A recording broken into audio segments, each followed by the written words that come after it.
Fridge পরিষ্কার করতে যেয়ে পেয়ে গেলাম আম্মুর হাতে রেখে যাওয়া শেষ ভালোবাসা। এক বক্স কোরানো নারকেল আর খোসা ছাড়ানো এক বক্স তিল। আসসালামু আলাইকুম, কেমন আছেন সবাই? যেহেতু নারকেল এবং তিল পেয়ে গিয়েছি, তো ভাবলাম আম্মুর রেসিপিতে নারকেলের নাড়ু তৈরি করি। তো প্রথমে একটি বলে ভেজে নেওয়া চাল এবং তিলের পাউডার নিয়েছি, এগুলোকে মিহি ব্লেন্ডার করে নিয়ে একটু দানা দানা ভাব রেখেছি।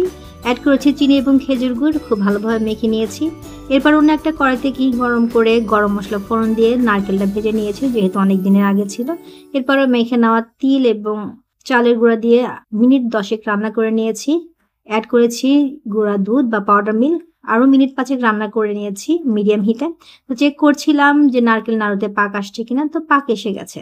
এরপর ঠান্ডা করে নিয়ে 2 হাতে ঘি মেখে আমি আর আমার বোন মিলে নারকেলের নাড়ুগুলো তৈরি করে নিয়েছি।